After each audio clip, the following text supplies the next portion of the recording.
Modi surname वाले लोगों को चोर कहने के मामले में गुजरात हाई कोर्ट ने राहुल गांधी की सजा पर स्टे लगाने से इनकार कर दिया है और यह उनके लिए बहुत बड़ा झटका है।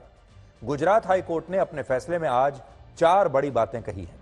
पहली बात, किसी भी तरह से यह नहीं कहा जा सकता कि मानहानि के इस मामले में राहुल गांधी के खिलाफ जो फैसला सुनाया गया उसमें उनके साथ कोई नाइंसाफी हुई है। दूसरा, इस मामले में सभी जरूरी सबूत और तथ्य मौजूद थे जो राहुल गांधी के खिलाफ हैं। तीसरा, सिर्फ पूर्व सांसद होना इस बात के लिए कोई ग्राउंड नहीं है कि राहुल गांधी की सजा पर रोक लगाई जाए। यह बात गुजरात की निचली अदालत ने भी राहुल गांधी की याचिका खारिज करते समय कही थी और अब गुजरात हाई कोर्ट ने भी उस बात को सही माना है।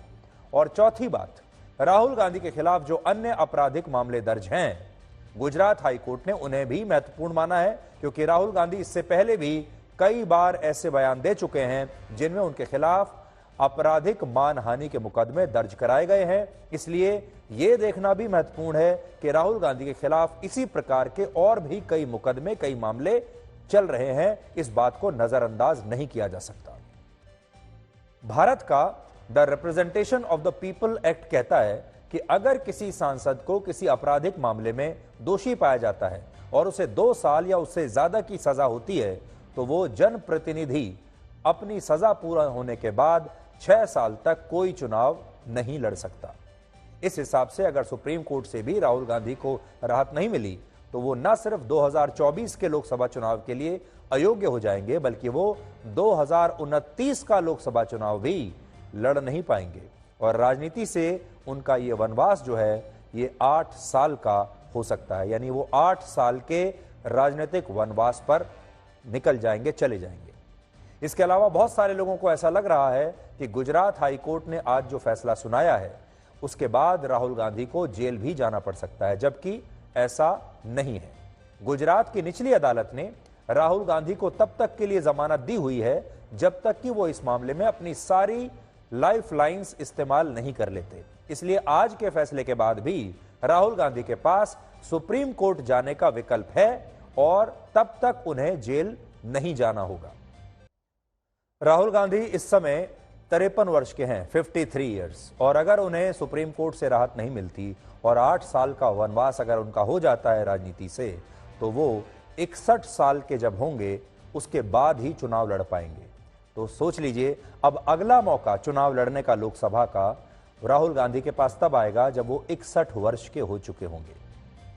53 साल के राहुल गांधी के खिलाफ देश भर में कुल मिलाकर 16 आपराधिक मामले दर्ज हैं, जिनमें 8 मामलों में उन्हें अलग अलग अदालतों से जमानत मिली हुई है, यानी वो बेल पर बाहर है। इनमें भी 7 मामले मानहानि से जुड़े हैं और 1 मामला नेशनल हेराल्ड घोटाले का है, जिसमें वर्ष 2015 में राहुल गांधी और उनकी मां सोनिया गांधी को दिल्ली की एक अदालत से जमानत मिल गई थी। नेशनल हेराल्ड के इस मामले में पिछले साल राहुल गांधी और सोनिया गांधी से ईडी ने पूछताछ भी की थी और यह वो मामला है जिसे रद्द कराने के लिए राहुल गांधी और सोनिया गांधी ने सुप्रीम कोर्ट में भी एक याचिका लगाई थी, जिसे बाद में सुप्रीम कोर्ट ने खारिज कर दिया था। राहुल गांधी के खिलाफ मानहानि से जुड़े कुल 14 आपराधिक मामलों में इस समय कार्रवाई चल रही है, कानूनी कार्रवाई, जिसमें 3 मामले सिर्फ मोदी सरनेम के लोगों को चोर बताने के बारे में है और इनमें 1 मामले में फैसला भी आ चुका है जो गुजरात में दर्ज हुआ था और दूसरा मामला अभी बिहार में चल रहा है और तीसरा मामला झारखंड की एक अदालत में विचाराधीन है। आज रात 8 बजे इस ऐप को लॉन्च हुए 40.5 घंटे हो गए हैं और इन 40 घंटों में थ्रेड्स के दुनिया में कुल मिलाकर जो यूजर्स हैं उनकी संख्या 7 करोड़ को पार कर चुकी है। तो सोचिए, आज रात 8 बजे तक 40 घंटे के अंदर 7 करोड़ यूजर्स इस ऐप को ज्वाइन कर चुके हैं और यह हम आपको आज रात 8 बजे के आंकड़े बता रहे हैं। इसके अलावा यह ऐप सबसे कम समय में सबसे ज्यादा यूजर्स को अपने साथ जोड़ने वाला दुनिया का नंबर 1 ऐप बन गया है। यानी दुनिया में सबसे तेजी से जो लोग जिस ऐप के साथ जुड़े हैं वो थ्रेड्स है। इस ऐप को 10 लाख यूजर्स तक पहुंचने में सिर्फ 1 घंटा लगा और इसके मुकाबले में जो ट्विटर है, ट्विटर को 10 लाख यूजर्स के आंकड़े तक पहुंचने में 730 दिन लगे थे। अंतर देखिए आप, 10 लाख यूजर्स तक पहुंचने में थ्रेड्स को लगा 1 घंटा और ट्विटर ने लगाए थे 730 दिन। हालांकि ट्विटर के मालिक इलॉन मस्क पर, अब इलॉन मस्क जो हैं वो मार्क जकरबर्ग पर चोरी का आरोप लगा रहे हैं, कह रहे हैं कि उन्होंने ट्विटर को कॉपी कर लिया। इलॉन मस्क ने अपने एक ट्वीट में लिखा है कि competition is fine, cheating is not, यानी प्रतिस्पर्धा तो ठीक है लेकिन नकल करना और धोखाधड़ी करना सही नहीं है। इलॉन मस्क ऐसा इसलिए कह रहे हैं क्योंकि मार्क जकरबर्ग ने इलॉन मस्क से न सिर्फ ट्विटर ऐप का पूरा आइडिया चुरा लिया बल्कि उसका इंटरफेस, ट्विटर के पूर्व कर्मचारी और ट्विटर के फीचर्स तक उन्होंने अपने ऐप में कॉपी कर लिए हैं और नए ऐप का नाम रखा है थ्रेड्स। ट्विटर की लीगल टीम ने मार्क जकरबर्ग को एक पत्र लिखा है जिसमें उनकी कंपनी पर थ्रेड्स के लिए ट्विटर के ट्रेड सीक्रेट्स और इंटेलेक्चुअल प्रॉपर्टी की चोरी करने का आरोप लगाया गया है और कहा है कि मेटा ने ट्विटर के पूर्व कर्मचारियों को अपने यहां काम पर रखा और ऐसे कर्मचारियों को अपने यहां रख लिया जिनके पास ट्विटर के ट्रेड सीक्रेट्स और गोपनीय जानकारियां थी। हालांकि मार्क जकरबर्ग की कंपनी ने इन आरोपों को बेबुनियाद बताया है। अमेरिका का कॉपीराइट लॉ किसी आइडिया की सुरक्षा नहीं करता, यानी अगर कोई व्यक्ति किसी आइडिया को चुरा लेता है और उस पर काम शुरू करता है तो इसमें उस व्यक्ति को दोषी नहीं ठहराया जा सकता। इसलिए जो कॉपीराइट है वो आइडिया पर नहीं हो सकता। इसके अलावा मेटा के इस नए ऐप का इंटरफेस काफी हद तक ट्विटर के जैसा ही है, जिसमें हर पोस्ट पर लाइक्स, रीपोस्ट, रिप्लाई और शेयर के वो सारे बटन्स दिए गए हैं जैसे ट्विटर में दिए जाते हैं किसी भी ट्वीट के साथ। और इसलिए ऐसा कहा जा रहा है कि मेटा का ये नया ऐप ट्विटर की एक तरह से कार्बन कॉपी है। हालांकि मार्क जकरबर्ग शायद ये बात जानते थे कि दुनिया उन्हें ट्विटर की कॉपी करने के लिए उनकी आलोचना करेगी, इसलिए शायद उन्होंने अपने इस नए ऐप में हैशटैग और ट्रेंडिंग सेक्शन का फीचर अभी नहीं दिया है। और ये वो 2 फीचर्स हैं जो ट्विटर की सबसे बड़ी ताकत है, क्योंकि आपने देखा होगा ट्विटर पर जब आप जाते हैं तो आपको हैशटैग दिखाई देते हैं। एक तो हैशटैग चलते हैं, दूसरा इस वक्त क्या ट्रेंड चल रहा है वो भी आपको दिखाई देता है, लेकिन थ्रेड्स में ऐसा नहीं है। इसके अलावा ट्विटर में आप जिस यूजर को फॉलो करते हैं उससे आप डायरेक्ट मैसेज भेज सकते हैं जिसे डीएम कहते हैं, लेकिन थ्रेड्स में अभी ये फीचर नहीं है और इस नए ऐप में आप अपनी पोस्ट भी एडिट नहीं कर सकते, जबकि ट्विटर में पोस्ट को एडिट करने का यह फीचर पेड यूजर्स को मिला हुआ है। इसके अलावा थ्रेड्स का अभी डेस्कटॉप वर्जन नहीं आया है और क्योंकि यह ऐप इंस्टाग्राम का ही एक विस्तार है, इसलिए जो तमाम लोग इंस्टाग्राम पर नहीं हैं वो थ्रेड्स पर भी अपना अकाउंट नहीं बना सकते और जो लोग इंस्टाग्राम पर हैं वो सिर्फ इस ऐप को डाउनलोड करके ही अपने इंस्टाग्राम के अकाउंट के जरिए ही इस ऐप से जुड़ सकते हैं और इंस्टाग्राम पर आपके जितने भी फॉलोअर्स हैं या जिन लोगों को आप फॉलो करते हैं उन्हें आप एक झटके में थ्रेड्स पर भी फॉलो कर सकते हैं। यानी अगर आप इंस्टाग्राम पर हैं तो आप इंस्टाग्राम के जरिए ही थ्रेड्स पर अपना अकाउंट खोल सकते हैं और जो सारी सेटिंग्स आपकी इंस्टाग्राम पर हैं, जो सारे फॉलोअर्स आपके जिनको आप फॉलो करते हैं, वो सारा के सारा जो डेटा है वो अपने आप थ्रेड्स में ट्रांसफर हो जाएगा।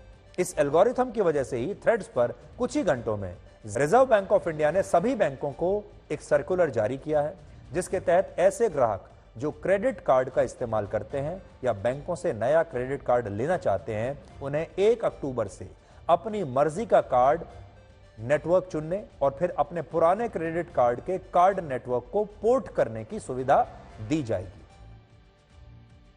यह ठीक वैसा ही है जैसे आप अभी अपना मोबाइल फोन नंबर या अपने मोबाइल फोन का जो सिम कार्ड है वो एक टेलीफोन ऑपरेटर कंपनी से दूसरी कंपनी में पोर्ट कराते हैं।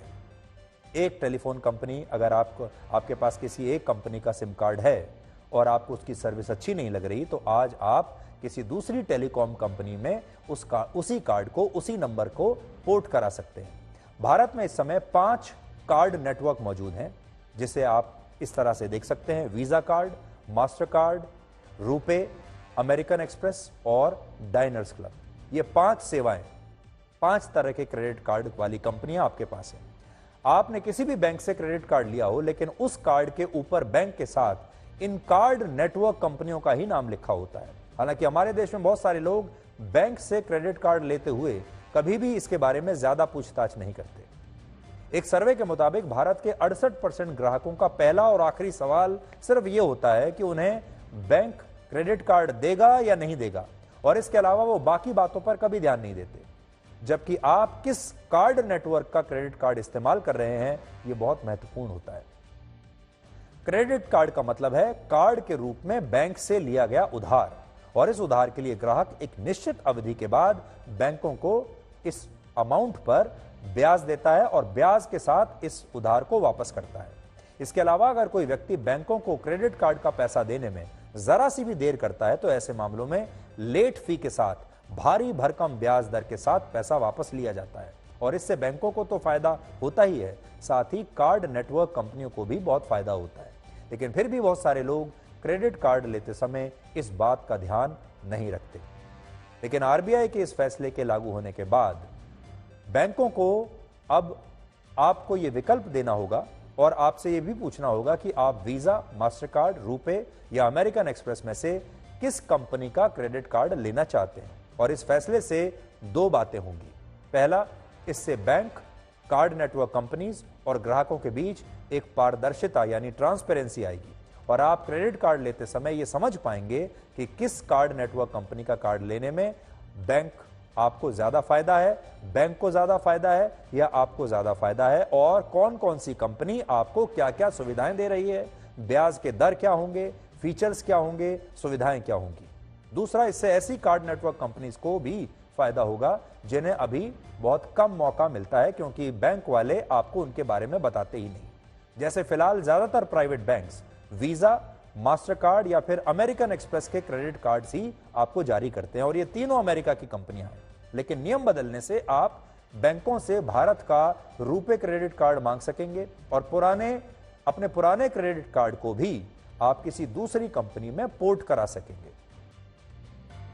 आज से कुछ दशक पहले तक जब कर्ज लेने को हमारे देश में बुरा माना जाता था, तब हमारे बड़े बुजुर्ग ऐसा कहा करते थे कि अगर किसी परिवार ने कर्ज लिया है तो जरूर उस पर कोई बहुत बड़ी विपदा या संकट आया होगा। और जो परिवार पहले कर्ज लेते भी थे उन्हें रातों को नींद नहीं आती थी, क्योंकि लोग ऐसा कहा करते थे कि कर्ज जो है वो जल्दी से जल्दी चुका लेना चाहिए। पहले कर्ज बीमारी के इलाज, शादी, कोर्ट कचहरी के खर्च या आजीविका को बचाने के लिए लिया जाता था। लेकिन अब बहुत सारे लोगों के लिए कर्ज लेना एक फैशन सा बन गया है। हम ये नहीं कह रहे कि हर व्यक्ति अपने शौक के लिए लोन लेता है, लेकिन यह भी सच है कि बहुत सारे लोग अब अपनी जरूरतों को पैसा बचाकर पूरा नहीं करते, बल्कि उन्हें उधार की ये जिंदगी अब अच्छी लगती है, क्योंकि इस जिंदगी में बहुत चकाचौंध है। क्रेडिट कार्ड के ज्यादा इस्तेमाल की एक वजह यह भी है कि ये कैशलेस होता है, और इसका इस्तेमाल करने से ग्राहकों को नए नए ऑफर्स मिलते हैं, लाभ मिलते हैं, रिडीम पॉइंट्स मिलते हैं, जिनसे लोगों को काफी फायदा होता है। इसलिए आज हम आपको ये बता रहे हैं कि ये जरूरी नहीं कि क्रेडिट कार्ड का इस्तेमाल करना खराब ही हो। क्रेडिट कार्ड इस्तेमाल करने से फायदे भी होते हैं। पहला फायदा तो ये कि आपको अपनी जेब में इतना सारा पैसा लेकर चलने की जरूरत नहीं है। दूसरा फायदा ये है कि आजकल बहुत सारे क्रेडिट कार्ड्स आपको अच्छे ऑफर दे रहे हैं। कई जगह आपका पैसा कुछ वापस आ जाता है, कई जगह कई ऑफर्स आपको मिलते हैं जिसे आप कैशबैक कहते हैं। कैशबैक ऑफर्स बहुत अच्छे होते हैं और इससे कई तरह के फायदे होते हैं। सच ये है कि ये फायदा कई बार एक फंदे से बना होता है जिसमें ग्राहक की गर्दन फंस जाती है, और वो तब फंसती है जब आप अपनी पेमेंट को देर से देते हैं, जब आपको डेडलाइन दी जाती है, जब आप उसे मिस कर जाते हैं। बहुत सारे लोग अलग अलग ऑफर्स का फायदा उठाने के लिए क्रेडिट कार्ड से पैसा खर्च करते हैं और फिर कार्ड के इस्तेमाल की लत उन्हें लग जाती है। हालांकि भारत में क्रेडिट कार्ड को पसंद तो किया जा रहा है, लेकिन क्रेडिट कार्ड रखने वाले देश में आज भी उनकी संख्या बहुत पीछे है और भारत भी उनमें बहुत पीछे है। दुनिया में सबसे ज्यादा क्रेडिट कार्ड कनाडा के लोगों के पास है। वहां ऐसे लोगों की संख्या 83% है जिन लोगों के पास क्रेडिट कार्ड है। दूसरे स्थान पर 79% लोगों के साथ इजराइल है। 66% के साथ अमेरिका 9वें स्थान पर है। 38% लोगों के साथ चीन 29वें नंबर पर है, और हमारे देश भारत में सिर्फ 4% लोगों के पास ही क्रेडिट कार्ड है। 4% से भी कम लोगों के पास क्रेडिट कार्ड है, और भारत क्रेडिट कार्ड इस्तेमाल करने के मामले में पूरी दुनिया में 81वें स्थान पर